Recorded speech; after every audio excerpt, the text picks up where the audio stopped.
Today on Mr. Media, I'll talk to actor Danny Trejo.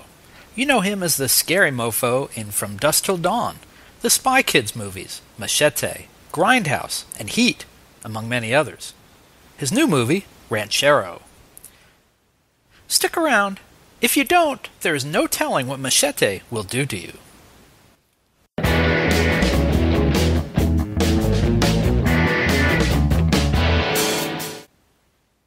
Mr. Media is recorded live before a studio audience of hardcore ex-cons who are scared silly by being anywhere close to Machete, even if it's just via Wi-Fi, in the new media capital of the world, St. Petersburg, Florida.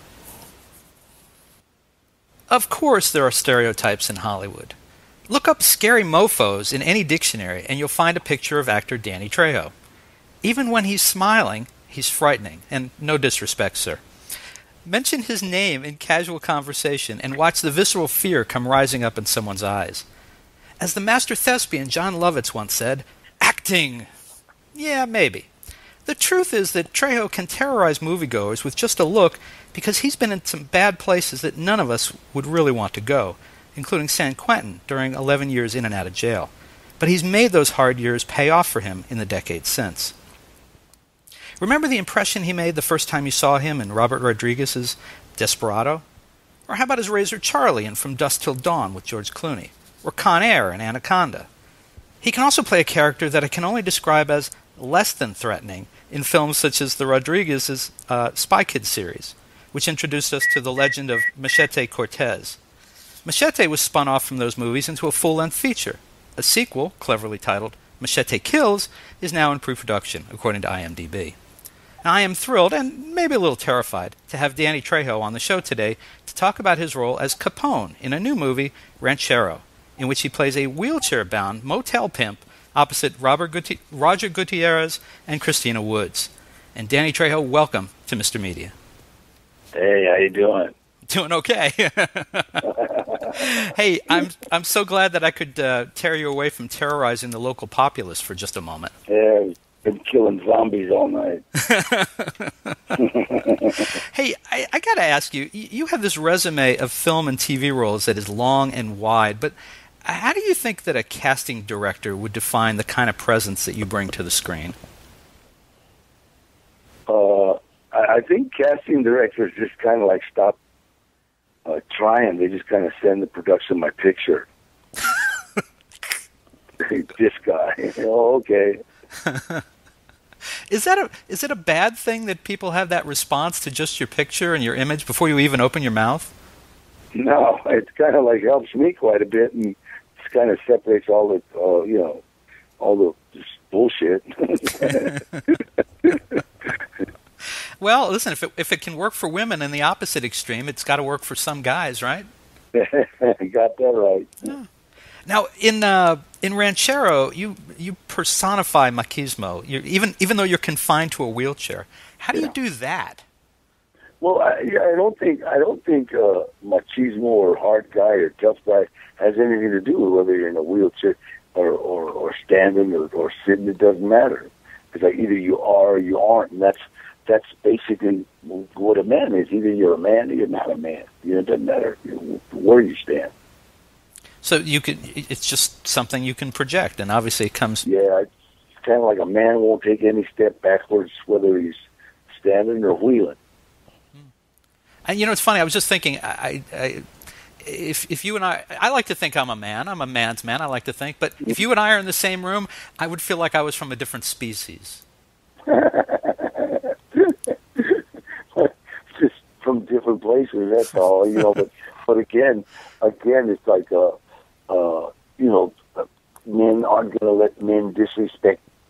I'm not going to let you disrespect me. You're not going to let me disrespect you. Just a lot of times, it takes a lot more for one man to say you're disrespecting me than another one. Mm-hmm. See, you can disrespect some men by looking at them. And all of a sudden it's like, why are you disrespecting me? What do I do? You're looking at me. So it's just like, length of disrespect or whatever. Got it. And what was it that brought you, that drew you to the role in Ranchero as Capone? Well, actually, it was a labor of love. A friend of mine asked me to do his little brother a favor. A good friend of mine, Rick Gutierrez, who I was in San Quentin with, asked me to read over his little brother's script, and I said sure. So I read it, and it was it was a good script, and I thought, yeah, you're gonna be all right. He did this, and so he said, you think you can give him a couple of days somewhere? I said, well, if they can work it out, and I gave him the days that I had free, and I think I was between two movies, and so they worked it out to where they had the days that I could work. So I came in and just did sat in a wheelchair. And the young guys, I don't, no disrespect there either, but the younger guys who are in this movie with you, they come off very well in this film. Were you pleased with the way it? I was really kind of I'm trying to think what's the surprise I was really, really proud, that wow, we're being some pretty good little actors. Mm-hmm. And then Roger really impressed me, but he knows what he's doing, so I think these guys are going to move, and I'm glad I'm part of it. So I was really glad I did it, Now I gotta say it's very interesting that you're getting ready to bring Machete, I guess, if IMDb is correct, to the screen for what I think will be the 6th time. Machete is coming June 14th. We're starting shooting on Machete Kills. That's crazy. Why do you think this character captures the public's imagination the way it does? You know what? Because I think he's not, he's not wearing spandex, and he doesn't have a cape, and he has no great superpowers. He's just a badass. You remember Dirty Harry? Mm-hmm. Of course. There was nothing superpower about Dirty Harry. The first Dirty Harry was almost a drunk. Clint Eastwood was was just a badass. You know what I mean? And it's like, I think coming away from, look at the last Iron Man, he needed a therapist, had a daddy complex. He fought a guy with 45 arms. It's like, wait a minute. So Machete, there's some form of realism. He's just a guy, when he starts out a day laborer. You know what I mean? He starts out looking for a job,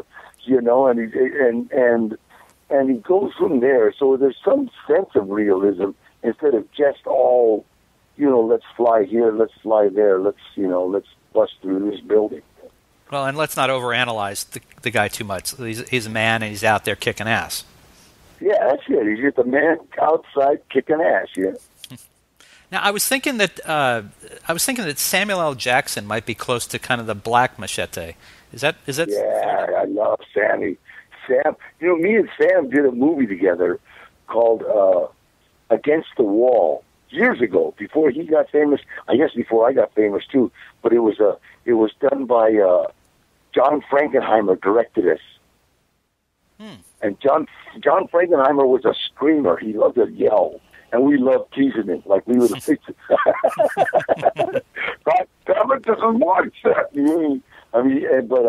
me and Sam, he's my baby. I love him, man. He's great. That'd be a scary place to be, between you and an angry you and an angry Samuel L. Jackson. That would not be a good place to be. Well, the reason I brought him up was I was thinking that if we accept that he's sort of the black Machete, he has that great line.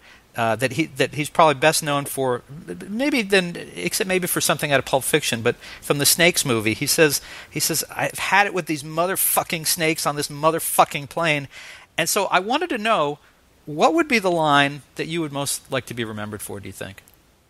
I think the line that I'm going to be most remembered for in my life is Machete don't text. And that actually got there because I was trying to get a hold of Robert Rodriguez, and he wouldn't answer my call. So I ran into him at Comic-Con, and I said, why won't you answer my fucking call? And he said, Danny, every time you call me, I'm shooting something or I'm in a meeting. He said, text me. And so I just said, Machete don't text. And so he put that in the movie. Well, listen, I know that we're going to run out of time, so I just want to tell everybody That you can find Ranchero, starring Danny Trejo, in great video stores everywhere on June 12th, where you can pre-order it right now at a great price at MrMedia.com. Now, Machete, don't text. Do you do websites or Twitter or any of that kind of stuff? Or? Sure, I'm on one of those things. I don't know what it is. All right, I'll go look it up. All right. Hey, Danny, thank you so much for joining us, Mr. Media, today. It was a great pleasure to talk to you. Thank you. Thank you so much. All right, take care. All right, bye-bye. You can see and hear almost 1,000 Mr. Media interviews by visiting our main site, MrMedia.com, mrmedia.com. Or check out the more than 200 video interviews on the Mr. Media radio site on YouTube. And I'd sure appreciate if you'd show some love for Mr. Media's advertisers, including Stitcher. Apple named Stitcher a top 5 news app of 2011. It's a free mobile app for your smartphone or tablet that lets you listen to your favorite shows and discover the best of news, entertainment, and sports on demand. You can listen whenever you want to more than 5,000 shows, get customized recommendations, and discover what your friends are listening to. My own list of Stitcher favorites is pretty eclectic. I start my day with an hour of MSNBC's Morning Joe with Joe Scarborough and Mika Brzezinski. Then it's the latest 2-minute update from the Onion News Network. After that, I'll listen to WTF with Mark Maron, Here's the Thing with Alec Baldwin, HBO's Real Time with Bill Maher, and excerpts from E's Chelsea Lately and The Soup with Joel McHale. Also in regular rotation on my Stitcher playlist, the BS Report with ESPN's Bill Simmons, the TechCrunch headlines, and the Don Geronimo Show. The latest episodes of each show, whether originating from broadcasts, cable TV, radio syndication, or podcasts, are continuously updated. Stitcher is a free app for your iPhone, iPad, Kindle, Fire, BlackBerry, Droid, and more. And show your support of Mr. Media by getting, did I mention it's free? The app at Stitcher.com/MrMedia. That's Stitcher.com/MRMedia. Stitcher Smart Radio, the smarter way to listen to radio. We're also supported by Audible. Check out Audible's 30-day trial membership and download the audiobook version of the book everyone's been talking about, 50 Shades of Grey by E.L. James. Sign up for your free trial today at audible.com/radio. Again, audibletrial.com/radio. And finally, if you need a disc jockey for a wedding, bar mitzvah, corporate event, or just a big old party, please consider calling 1-800-DIAL-DJs, the party authority for all your party entertainment needs. You can call 1-800-DIAL-DJs or go to their website, 1-800-DIAL-DJs.com, and tell them Mr. Media sent you. And thanks for listening.